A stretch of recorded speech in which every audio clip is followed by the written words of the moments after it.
Chapter 1 rebirth.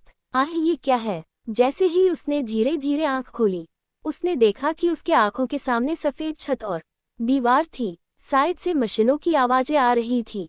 Medicine की smell का एहसास होते ही उसे समझने में देर न लगी कि वह एक हॉस्पिटल में है। हॉस्पिटल? हाँ, एक हॉस्पिटल। क्या मैं मर चुकी हूँ या ये एक सपना है? नहीं, मैं जिंदा कैसे रह सकती हूँ? मुझे तो उन्होंने मार दिया था। ये सच है या सपना? जानने के लिए जैसे उसने अपना हाथ उठाया, उसे दर्द हुआ और उसके मुंह से निकला, ये क्या है? उसने देखा कि एक सलाइन की ड्रिपी उसे चढ़ाई जा रही है। जब तक वो कुछ सोचती, इससे पहले ही उसके पास खड़ी एक नर्स भागकर डॉक्टर को बुलाने के लिए चली गई। नर्स बोली, डॉक्टर डॉक्टर, वो कोमा पेशेंट को होश गया। उसके इतना बोलते ही सारे डॉक्टर उसके ओर आने लगे। कुछ पलों बाद डॉक्टर ने उसे चेक कर लिया था। वो अब पूरी तरह होश में आ चुकी थी। उसे पता नहीं था कि उसके साथ क्या हुआ है। डॉक्टर भी उसे चेक करके चले गए थे। उसके पास एक नर्स बैठी थी। उसकी उम्र करीब 30-35 तो होगी ही। वह बताने लगी, मैंने जब तुम्हें पहली बार देखा तो मैं बहुत डर गई थी। तुम पूरी खून में सनी लाई गई थी। तुम्हारे सर से खून निकल रहा था, हाथ पैर पर और भी घाव थे। हमें तो लगा था कि अब तुम होश में ही नहीं आओगी। डॉक्टर ने भी बहुत प्रयास किया पर तुमने कोई रिस्पॉन्स ही नहीं कर रही थी। तुम्हारी सिर्फ सांस चल रही थी। हमने तो उम्मीद ही छोड़ दी थी, पर इतने महीनों बाद लगता है भगवान को तुम्हारी ऐसी हालत देखी नहीं गई। वह अपना कहना पूरा करती, उसे पहले ही नैना की आवाज उसके कानों में पड़ी। इतने दिन बीमार और शरीर में ताकत न होनी। धीमे और कोमल आवाज में नैना बोली, क्या महीने? कितने और कब से हूँ मैं यहाँ? नर्स उसे शांत करते हुए आगे बोलने लगी, शांत हो जाओ, शांत हो जाओ। तुम्हें यहाँ आए हुए अब तक करीब 3 महीने हो चुके हैं। तुम पिछले 3 महीनों से कोमा में थी, आज ही तुम्हें होश आया है। नैना बोली, कोमा? उसे इतना बोलते ही वो रात याद आ गई जब उसका एक कार से एक्सीडेंट हो गया था। कुछ देर बाद वो नर्स बातें कर कर चली गई तो नैना अपनी आंखें बंद करके बैठ गई। नैना दवाई की वजह से दिन भर सोती रहती। जब होश आता तो नर्स उससे बातें करती, लेकिन वह बहुत कम बोलती। नर्स नैना से अपने बारे में बातें करती। पहले 2 दिन तो नैना को अपने हाथों से खाना भी खिलाया। नैना काफी कमजोर हो गई थी, पर दिन बीतने के साथ उसने अच्छे से रिकवर कर लिया। होश में आने के बाद अब तक उसने अपने आप को देखा नहीं था, क्योंकि उसके वार्ड के बाथरूम में कोई शीशा नहीं था। तीसरे दिन जब नैना अंदर गई तो उसने देखा कि स्टाफ ने वहां पर शीश लगाया है। उसने जैसे ही शीशे में अपने आप को देखा, उसकी आंखें बड़ी हो गई। शीशे में दिख रहा अक्स उसका नहीं था, बल्कि किसी और का ही था। उस चेहरे को देखकर उसके दिमाग में कई सारी यादें घूमने लगी। एक, हर तरफ से शोर और लोगों की चीखें। वो भाग रही थी, कहीं वो रो रही थी, कहीं लोग उसे टीज कर रहे थे, और अचानक से एक हाई स्पीड कार ने उसे टक्कर मार दी। नैना ने अपने कान जोर से बंद किए हुए थे। तभी किसी ने उसे जोर से हिलाया और वो अपने ख्यालों से बाहर आ गई। उसने पीछे देखा, वहां पर वही नर्स खड़ी थी। नर्स ने कहा, बेटा क्या हुआ? कब से आवाज दे रही हम? कोई दिक्कत है क्या? नैना ने उन्हें देखा। उसकी सांस जोर जोर से ऊपर नीचे हो रही थी। उसने नर्स को देखकर कहा, नहीं मैं ठीक हूँ।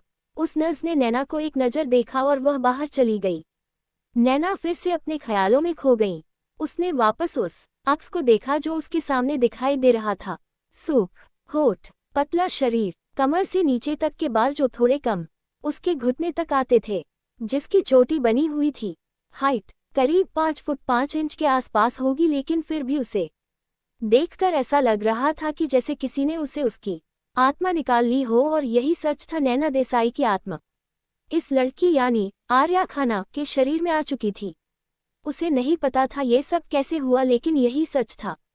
नर्स अब उसे हॉस्पिटल के गार्डन तक ले जाती और फिर वापस आती। नैना जब डॉक्टर से डिस्चार्ज का पूछा तो डॉक्टर ने पहले तो उसे 2 हफ्ते रुकने के लिए कहा, पर उसकी रिकवरी देखकर जल्द ही छोड़ दिया। 1 हफ्ते बाद नैना हॉस्पिटल से डिस्चार्ज लेकर बाहर आई। उसने वो 1 हफ्ता कैसे बिताया उसे ही पता था। उसने पेमेंट करने के लिए अपने सामान को देखा। उसमें एक गोल्ड की चेन थी, जिसमें एक लॉकेट था। नैना का उस चेन से कोई लगाव नहीं था, लेकिन फिर भी उसने उस लॉकेट को निकाल लिया और सिर्फ चेन को बेच दिया। बिल भरने के बाद उसने बचे हुए पैसे अपने साथ रख लिए, लेकिन वो भी थोड़े से ही थे जिनसे वो अपने रूम पर पहुंची। रूम पर पहुंचने का एड्रेस है उसे आर्य की यादों से मिला था, जो उसने ऑटो वाले के पूछने पर अचानक से बता दिया। उसे नहीं पता था कि वह सही एड्रेस पर जा रही है या फिर नहीं। An story of rebirth. Arrah की पुरानी यादों से एड्रेस निकालकर उसने उस जगह पर जाकर देखा। वो वैसा ही था जैसा वो आर्य उसे छोड़कर गई थी। एक्सीडेंट के 2 दिन पहले आर्य ने फ्लैट का भाड़ा भर दिया था और उसका पिछले 2 महीनों का बिल बचा हुआ था। वो एक 1 भाग फ्लैट था, पर सिर्फ कहने के लिए, क्योंकि वह बहुत छोटा था। वह बिल्कुल भी स्टाइलिश नहीं था। नैना ने जैसे ही डोर ओपन किया तो वो हैरान थी। अंदर हर एक चीज अस्त व्यस्त पड़ी थी। दीवारों का रंग जग जगह उड़ चुका था। रूम में हर एक सामान सेकंड हैंड था। रूम में शायद ही कोई ऐसी चीज हो को नहीं होगी। नैना लिविंग रूम छोड़ अंदर देव रूम में चली गई। अंदर का डोर खुलते ही एक 13 साल की लड़की की नजर उस पर गई और वह भागकर उसका नाम पुकारते हुए उसके पास चली आए और आकर उसे कसकर पकड़ लिया। योजक चिन्ह। नैना को कुछ देर तक पता ही नहीं चला कि उसके साथ क्या हो रहा है और ये लड़की कौन है, लेकिन उस लड़की को जब नैना ने अच्छे से देखा तो उसे याद आ गया कि यह आर्या खन्ना की छोटी बहन दीप्ति खन्ना है।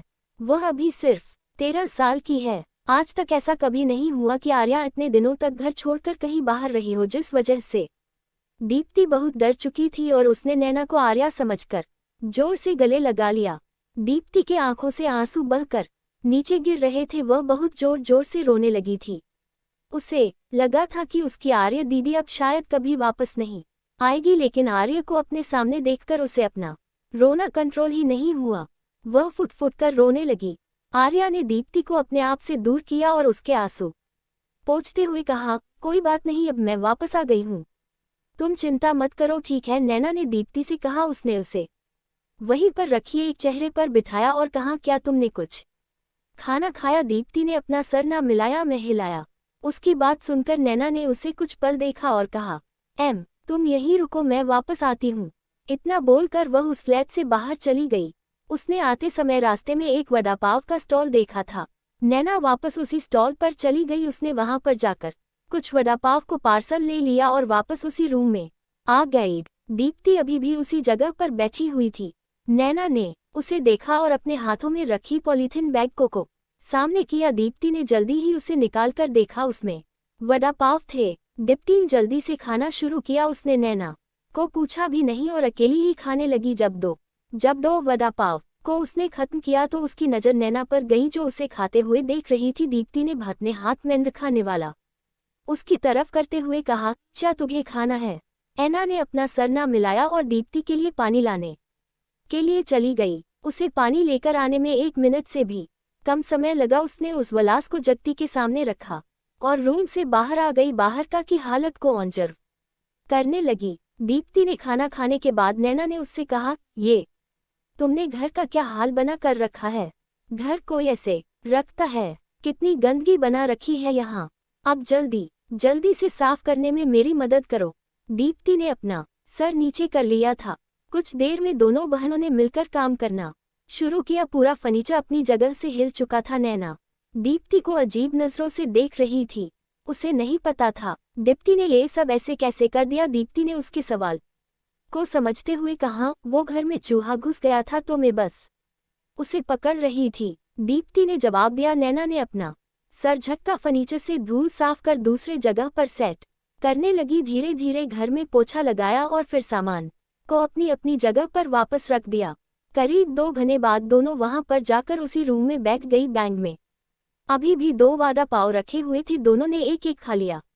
नैना यानी आर्या ने दीप्ति को सोने के लिए कहा, लेकिन दीप्ति ने उसे वहीं बैठने की जिद की। नैना दीप्ति को सुलाने के लिए एक स्टोरी पढ़ने लगी। कुछ ही देर बाद दीप्ति सो गई और नैना वहां से उठकर बाहर आ गई। नैना बाहर लिविंग रूम में आ गई। उनसे एक पेन और पेपर लिया। उसने उस पर एक डेट लिखी है।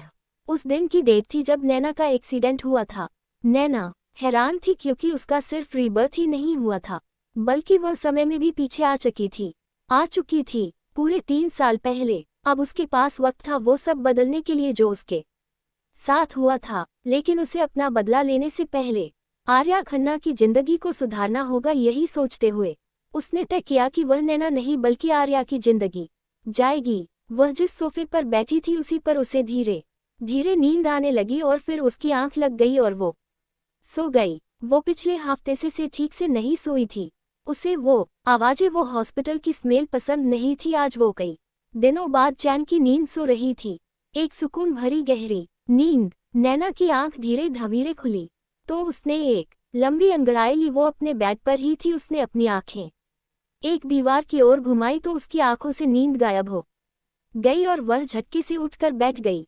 क्या देखा नैना ने? क्या छतरी नैनाज पास्ट। आर्या की जैसे ही नजर दीवार पर गई उसे अपना अक्स दिखाई पड़ा, जिसे देखकर वो हड़बड़ा कर उठ बैठी। वो दिखाई दे रहा अक्स उसका था ही नहीं, लेकिन पिछले एक हफ्ते से देखने के बाद भी उसे इस चेहरे की आदत नहीं ही पाई थी। वो उठकर शीशे के सामने खड़ी हो गई। उसने वो ढीला व्हाइट टॉप अपने कंधे से थोड़ा हटाया। उसने देखा कंधे पर अभी भी बैंडेज बंधा है। नहीं सिर्फ कंधे पर बल्कि पेट, हाथ, पैर और भी कई जगह बैंडेज और घाव के निशान थे। भगवान का लाख लाख शुक्र है कि चेहरे पर जदे घाव नहीं थे, सिवाय आप माथे पर एक को छोड़कर, लेकिन वह बालों में छिप जाता था।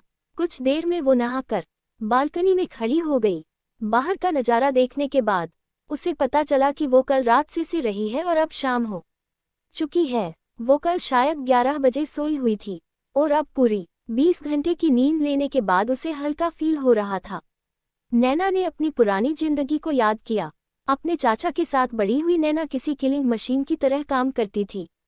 उसने अपने माँ बाप को बचपन में को दिया था। उसने फाइटिंग की हर टेक्निक को सीख लिया था। वो अपने चाचा के पूरे सिक्योरिटी टीम को मैनेज करती थी और उसने कई बार अपने चाचा को बचाने के लिए अपनी जान को खतरे में डाला था।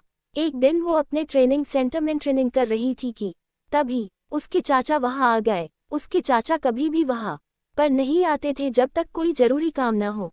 नैना ने उन्हें देखकर पूछा, सर आप यहाँ? वह उन्हें सिर कहकर ही पुकारती थी। उसके चाचा उसे पास बने गार्डन को और ले गए। नैना ने सभी गार्ड को वहां से जाने के लिए कहा। उसके चाचा नरेंद्र देसाई जाकर टेबल पर बैठ गए। नैना साइड में खड़ी हो गई। उसने अपने हाथ अपने पीछे रखे हुए थे। उसके चेहरे पर कोई भाव नहीं थे। नरेंद्र देसाई ने कहा, नैना मैं आज तुमसे तुम्हारा सर या मालिक होने के नाते नहीं मिलने आया हूँ, बल्कि तुम्हारा चाचा होने के नाते मिलने आया हूँ। उन्होंने कुछ देर रुक कर कहा, नैना मैं तुम्हें बचपन से संभाला है, तुम्हारा खाना, पढ़ाई, ट्रेनिंग के साथ रहने के लिए जगह दी, आज तक किसी चीज की कमी नहीं होने दी। आज मैं तुम्हें तुम्हारा चाचा होने के बदले कुछ मांगने आया हूँ, क्या तुम मेरी मस्त करोगी? नैना ने आज पहली बार उन्हें इतने अच्छे बात करते हुए देखा था। वो उन्हें माना ना कर पाई। नरेंद्र देसाई ने उसे जो काम बताया उसके लिए नैना कभी तैयार न होती, लेकिन नरेंद्र देसाई ने खुद की कसम देते हुए कहा, नैना तुम्हें तुम्हारे चाचा की कसम है, तुम्हें ऐसा करना ही होगा।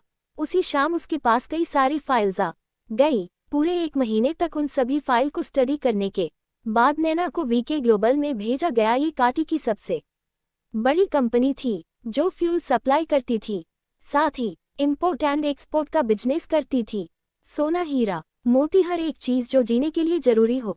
नैना को वहां से 3 महीनों बाद भरे जाने वाले एक टेंडर की इंफॉर्मेशन निकल कर देनी थी जो बिजनेस इंडस्ट्री में भूचाल लाने वाली थी। नैना उस कंपनी में अपने चाचा की हेल्प से as a assistant of head management की पोस्ट पर काम करना शुरू किया। उसने अपने इड को चेंज किया था और अपनी प्लास्टिक सर्जरी भी करवाई थी, जिससे उसके पुराने जख्म के निशान जा छोटे उके थे। लेकिन ये काम इतना आसान नहीं था।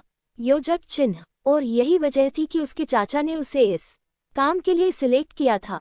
ऐसा नहीं था कि उसके चाचा नरेंद्र देसाई ने पहले कभी किसी को नहीं भेजा था इस कंपनी में, लेकिन आज तक कोई वापस नहीं आया था। और यह बात नैना धीरे धीरे जान गई थी। उसने जब अपने सामने कई सारे लोगों को बेरहमी से मरते देखा तो वो खुद बेरहम होने के बाद भी उसे अब रहम आ गया।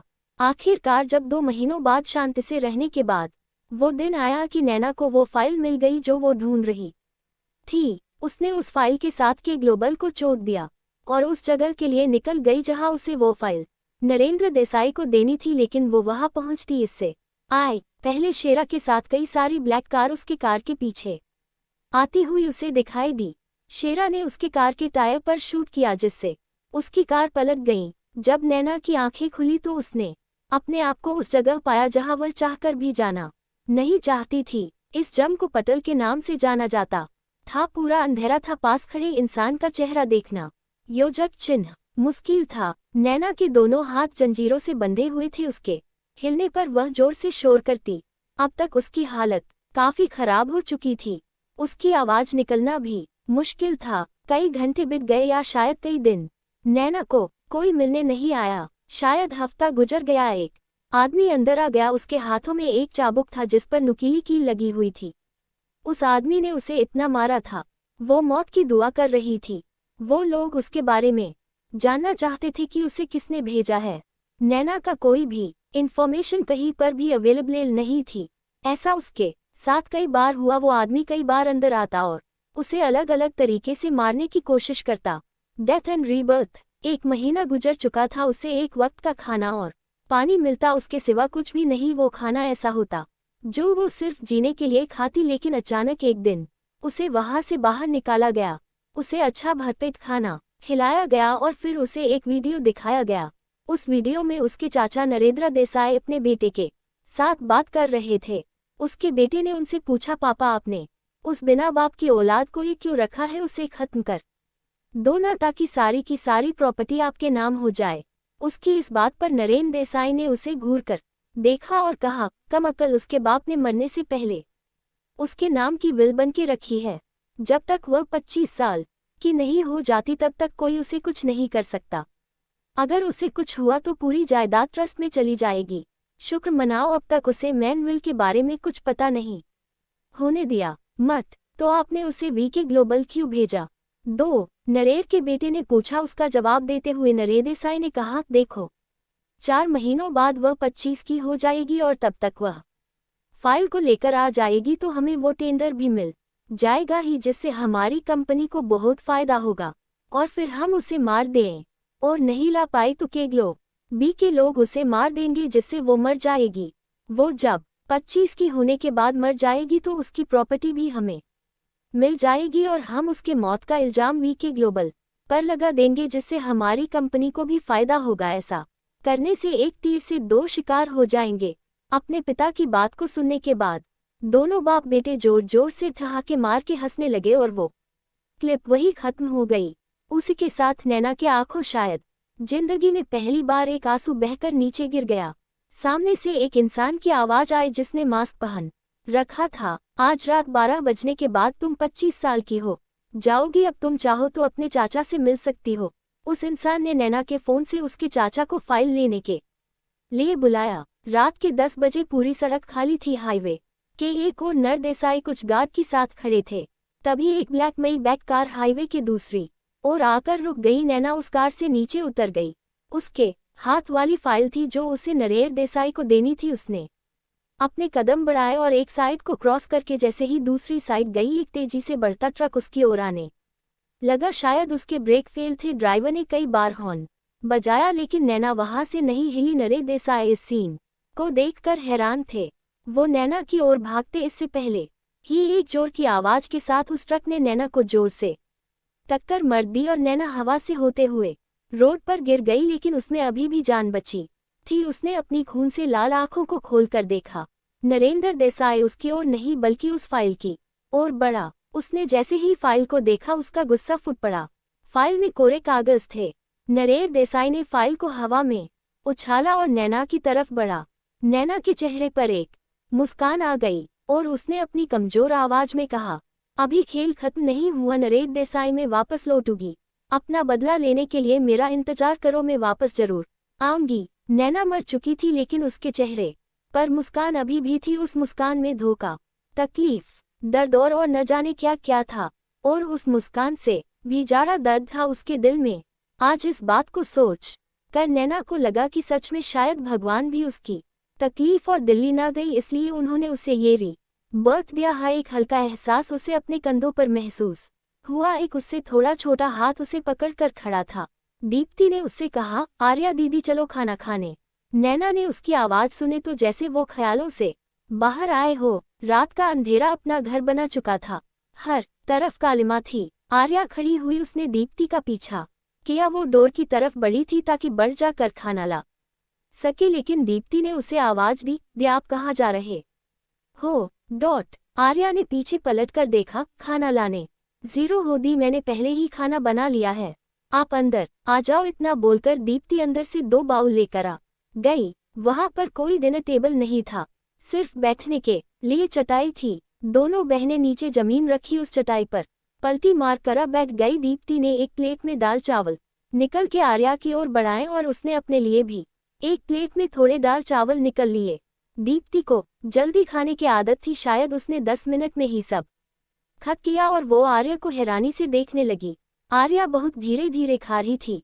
दीप्ति ने पूछा, क्या हुआ दी, आप बीमार हो क्या? आज आप मेरे से भी धीरे धीरे खाना खा रही हो, क्या बात है? आर्या ने कहा, मतलब? दीप्ति, बप्पा लगता है कि मेरे दी की याददाश्त चली गई। अब मैं क्या करूं, अब मेरा कैसा होगा भगवान? वो एक ताल लगाकर बोल रही थी। तभी उसने सीरियस होते हुए पूछा, वैसे दी आपके साथ हुआ क्या था असल में? हाँ, आपने तो मुझे अब तक बताया ही नहीं। हाँ, च 5 स्टोरी ऑफ आर्या। दीप्ति का सवाल सुन आर्या के हाथ रुक गए। वो मेरा एक छोटा सा एक्सीडेंट हुआ था तो मैं कोमा में थी। डॉक्टर ने कहा कि मेरी कोई वेसल ज्यादा प्रेशर की वजह से सब गई है, तो मुझे कुछ बातें याद नहीं रहेंगी। ऐसा कुछ नहीं था, लेकिन आर्या अब दीप्ति को सच नहीं बता सकती थी, इसलिए उसने एक मानगढ़ंत कहानी दीप्ति को सुना दी। तो तुम्हारा दिन कैसा गया आज? आर्या ने दीप्ति से पूछा। दीप्ति अभी 14 साल की थी और वह 8th ग्रेड में पढ़ती थी। थोड़ा बहुत खाना बनाना आता थी, साथ ही वह पढ़ाई में भी अच्छी थी। आर्या की मेमोरी में इतनी यादें अच्छे से थी। अच्छा था, मैंने स्कूल अटेंड किया और फिर अपनी पढ़ाई कर ली, खाना बना लिया और बस इतना ही किया, दीप्ति ने जवाब दिया। खाना खाने के बाद दीप्ति सो गई। नैना ने अपनी दवाइयाँ ली और उसी सोफा पर जाकर बैठ गई। उसने लेट के जैसे ही आंखें बंद की, उसके सामने आर्या की जिंदगी की कहानी आने लगी। हालांकि आर्या कोई आम लड़की नहीं थी, शहर के अमीर लोगों में से एक अभिजीत खन्ना की बेटी थी। वह आर्या अभिजीत खन्ना 1 साल पहले उसके पापा किसी औरत को घर लेकर आ गए और उन्होंने सबसे कहा कि यह उनकी बीवी है और बेटी है जो उनके साथ खड़ी थी। आर्या, उसकी छोटी बहन और उसकी मां सुनीता को उस औरत ने 3 महीनों के अंदर घर से निकल दिया। सुनीता जी वहां से कहीं जाना नहीं चाहती थी। उन 2 औरतों में थोड़ी हाथापाई होने लगी और वह स्टेयर से नीचे गिर गई। आर्या वही थी, उसने नीचे गिरे हुए सुनीता जी को कहा और उसके मुंह से आवाज आई, माना। उसके पापा वहां नहीं थे। आर्या ने उसकी मां को जल्दी हॉस्पिटल में एडमिट किया। दूसरे दिन अभिजीत जी हॉस्पिटल आ गए। उन्होंने आर्या की ओर 2000 का 2 बंडल उछल दिया और कहा, लो इसे अपनी मां की हॉस्पिटल फीस भरो और बचे पैसे भीख समझकर रख लेना और अपनी इस बदचलन मां से बोलना वापस आने की जरूरत नहीं है। वह इतना बोलकर चले गए। असल में अभिजीत खन्ना जब वापस आ गए तो उन्होंने देखा कि उनकी दूसरी बीवी विशाल के माथे पे खून से भरी पट्टी लगी है। वह बेड पास बहुत बुरी हालत में है और उसकी बेटी अंजलि जिसके गाल पर हाथ के निशान है। तो उन्होंने उनसे पूछा कि क्या हुआ। अभिजीत जी के सवाल पर विशाखा ने जवाब दिया, कुछ नहीं अभिजीत, वो बस मेरी गलती थी, यह आना ही नहीं चाहिए था, ये सब मेरे वजह से हुआ है। इतना बोलकर उनके आंखों में आंसू आ गए। अभिजीत जी ने जब उनके मगरमच्छ के आंसू देखे तो उन्हें सच समझ लिया और कहा, अब बताओ भी क्या हुआ है? विस्मयादिबोधक चिन्ह। तो विशाखा जोर जोर से रोने लगी और अभिजीत बड़ी दी ने अंजलि को नाजायज कहा और हमें घर से बाहर निकलने लगी। उन्होंने अंजलि को थप्पड़ भी मारा और जब मैं उन्हें रोकने गई तो उन्होंने मुझे धक्का दिया और जब मुझे सीढ़ियों से नीचे ले जाने लगी तो मैंने अपना हाथ छुड़ाने की कोशिश की तो वह गिर गई। अभिजीत जी ने जब विशाखा को ये सब बताते सुना तो उन्हें हद से ज्यादा गुस्सा आया। तभी अंजलि अपने साथ 2 बैग लेकर रूम में आ गई। उसके हाथ में बैग देखकर अभिजीत जी ने पूछा, यह क्या है अंजू? उनके सवाल पर विशाल जी ने जवाब दिया और कहा, अभिजीत, मुझे पहले ही यहाँ नहीं आना चाहिए था और वैसे भी यह जग तो दीदी की है और चाहती है कि मैं ये से जाऊं, तो अब यहाँ से जा रही हूँ। अब आपके जिंदगी में फिर कभी दखल नहीं दूंगी। इतना बोलकर विशाखा उठाने लगी तो लड़खड़ा गई। अभिजीत ने जल्दी से आगे बढ़कर उसे संभाला और उसका हाथ खींचकर कहा, अंजू गैडी में बैठो। एक पल के लिए विशाखा को लगा कि अभिजीत उसे ही घर से बाहर निकलने वाला है, ये सोचकर उसकी दिल की धड़कन बढ़ गई। लेकिन अभिजीत उसे हॉस्पिटल में लेकर आ गया। जल्द ही डॉक्टर ने विशाखा की पट्टी की और अंजलि को एक दवाई दी ताकि उसके गाल पर आई सूजन कम हो। अभिजीत जी विशाखा के पास बैठ गए और उन्होंने विष्ठा का हाथ पकड़ लिया और कहा, मेरी जान अब तुम कहीं नहीं जाओगी और जो जाने वाला है वो तुम नहीं हो। विशाखा ने अल्सम्स न आने का नाटक करते हुए कहा, मतलब? अभिजीत ने कहा, मतलब जो भी हो तुम समझ जाओगी। अभिजीत वहां से बाहर चले गए। कमरे में अब तक अपने चेहरे पर दर्द दिखाती विशाखा उठकर बैठ गई। उसे अभिजीत के बोलने का मतलब अच्छे से समझ आ गया था। उसने अपनी बेटी देखा और दोनों एक दूसरे को देख के हंसने लगी। वही अब हॉस्पिटल में आर्या को कुछ समझ नहीं आ रहा था कि क्या हुआ है। उसने सोचा कि अब वह घर नहीं जा सकती, उसे वह घर छोड़ना होगा जहां वह आज तक रहती आ रही थी। उसे इस तरह अपने ऊपर पैसे फेंके जाने पर बेइज्जती महसूस हुई। उसने पैसों को देखा, उसे उसकी बहुत जरूरत थी, लेकिन उसने सोचा कि अब तो मैं इसे ले रही हूँ, लेकिन वक्त आने पर मैं इसे इंटरेस्ट के साथ लौटा दूंगी। उस दिन के बाद वह अपनी बहन दीप्ति जो 2 दिन से उसके साथ थी, उसे लेकर अपनी मासी की यहाँ चली गई। उसकी मासी भी कोई अमीर नहीं थी, लेकिन उसका दिल बहुत बड़ा था। उन्होंने उस व्यक्त आर्या को बहुत मदद की। 1 हफ्ते बाद पता चला कि उसकी मां कोमा में चली गई थी। आर्या उस वक्त पूरी तरह से टूट गई थी।